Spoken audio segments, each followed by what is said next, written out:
இந்த பதிவில் ஒரு சில பிஎஃப் மெம்பரு தன்னோட பிஎஃப் அக்கௌண்ட்டில் ஆதாரை லிங்க் பண்ணாமலேயே பணம் எடுக்கலாம் அப்படின்னு ஒரு ஆர்டர் வந்திருக்கு.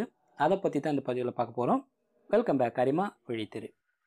பிஎஃப் யூஏஎன் நம்பரில் ஆதாரை லிங்க் பண்ணாமலேயே பணம் எடுக்கிறது சம்மந்தமாக 29/11/2024 வெளிவந்த ஆர்டரில் என்ன கொடுத்துருக்காங்க அப்படின்னா, ஏற்கனவே 2020 செப்டம்பர் 24 அன்னைக்கு அரசு ஒரு சர்க்குலரை வெளியிட்டு இருந்தாங்க. அதில் என்ன சொல்லியிருந்தாங்கன்னா, பிஎஃப் அக்கௌண்ட்டில் இருந்து பணம் எடுக்கணும்னா யூஏஎன் நம்பரோட ஆதாரை லிங்க் பண்ணியிருக்கணும் அப்படின்னு கொடுத்துருந்தாங்க.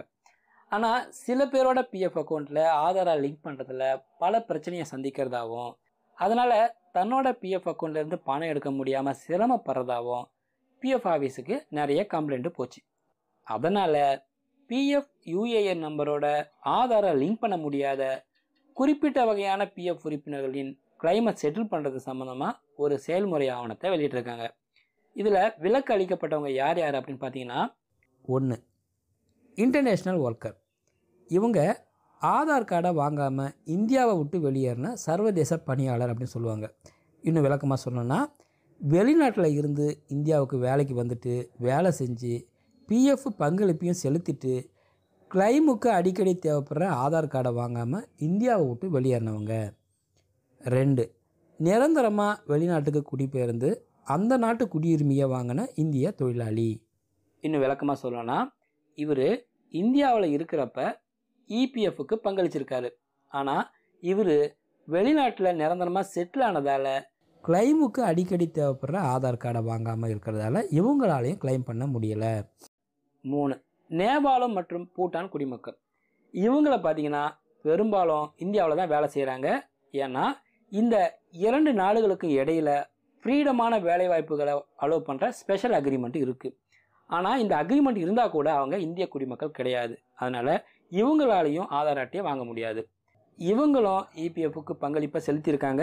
ஆனால் அவங்க தன்னோட நாட்டுக்கு திரும்ப போனதும் பிஎஃப் பணத்தை எடுக்க முயற்சி பண்ணுறப்ப ஆதார் அவசியம் அப்படின்றதால பணத்தை எடுக்க முடியாமல் சிரமப்படுறாங்க. 4 என்ஆர்ஐ, அதாவது வெளிநாடு வாழ் இந்தியர். இந்த என்ஆர்ஐக்கள் பார்த்தீங்கன்னா இந்தியாவை சேர்ந்தவங்க வெளிநாட்டில் வசிக்கிறாங்க, வேலை செய்கிறாங்க. அவங்க பெரும்பாலும் வெளிநாட்டிலேயே வேலை செய்கிறதால அவங்களால ஆதாருக்கு அப்ளை பண்ண முடியல. அவங்க இந்தியாவில் இருந்தப்ப எங்கேயாவது வேலை செஞ்சுருப்பாங்க இல்லைங்களா, அந்த பணத்தை எடுக்கிறதுக்கு ட்ரை பண்ணால் ஆதார் கட்டாயம் அப்படின்றதால அவங்களும் இந்த பிரச்சனையை ஃபேஸ் பண்ணுறாங்க. அதனால் ஆதார் இல்லாமல் கிளைம் பண்ணுறதுக்கு இந்த ஆர்டரில் என்ன கொடுத்துருக்காங்க அப்படின்னா, 1 ஆதார் வாங்காமல் இந்தியாவை விட்டு வெளியேறின சர்வதேச பணியாளர், அதாவது ஐடபிள்யூ இன்டர்நேஷ்னல் ஒர்க்கர்.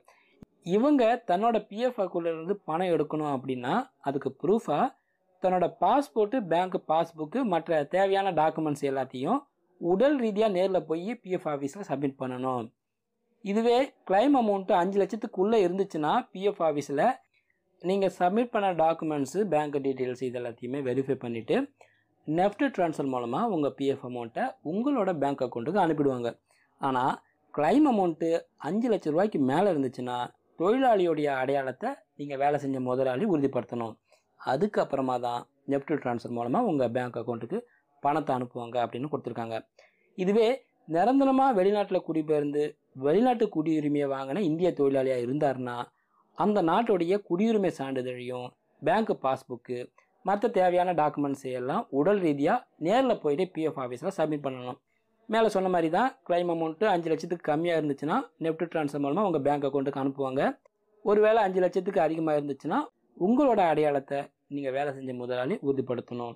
அதுக்கப்புறமா தான் நெஃப்ட் ட்ரான்ஸ்ஃபர் மூலமாக உங்கள் பேங்க் அக்கௌண்ட்டுக்கு பணம் வரும். இதுவே நேபாளம் மற்றும் பூட்டான் குடிமக்களாக இருந்தாங்கன்னா அவங்க மேலே சொன்ன மாதிரி தான் குடியுரிமை சான்றிதழ், பேங்க் அக்கௌண்ட் டீட்டெயில்ஸு, மற்ற தேவையான டாக்குமெண்ட்ஸ் எல்லாத்தையுமே நேரில் போய் உடல் ரீதியாக சப்மிட் பண்ணணும். ஆனால் கிளைம் அமௌண்ட்டு 5 லட்ச ரூபாய்க்கு கம்மியாக இருந்துச்சுன்னா அவங்க நெஃப்ட் ட்ரான்ஸ்ஃபர் மூலமாக அவங்க அக்கௌண்ட்டுக்கு அனுப்பிடுவாங்க.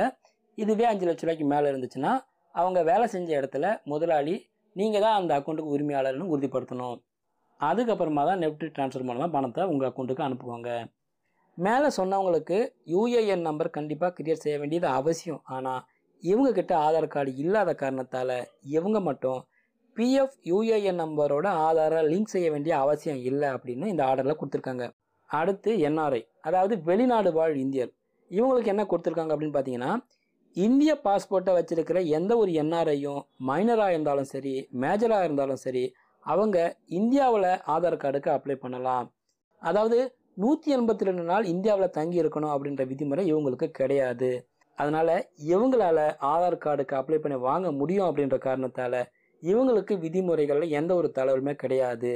அதாவது பிஎஃப் பணத்தை எடுக்கணும் அப்படின்னா இவங்க ஆதாருக்கு அப்ளை பண்ணி அப்புறமா யூஏஎன் நம்பரோட ஆதாரை லிங்க் பண்ணிவிட்டு பணத்தை எடுத்துக்க சொல்கிறாங்க. இந்த ஆர்டரை பற்றி ஷார்ட்டாக சொல்லணும் அப்படின்னா ஆதார் கார்டு இல்லைனா கூட உண்மையான பிஎஃப் மெம்பரு தன்னோட கிளைம் அமௌண்ட்டை தடை இல்லாமல் வாங்கலாம் அப்படின்னு இந்த ஆர்டரில் உறுதி செஞ்சுருக்காங்க. இந்த பதிவு உங்களுக்கு பிடிச்சிருந்தா லைக் பண்ணுங்கள், சேனலை சப்ஸ்கிரைப் பண்ணுங்கள். இன்னும் பயனுள்ள அடுத்த பதிவு சந்திப்போம். நன்றி, வணக்கம்.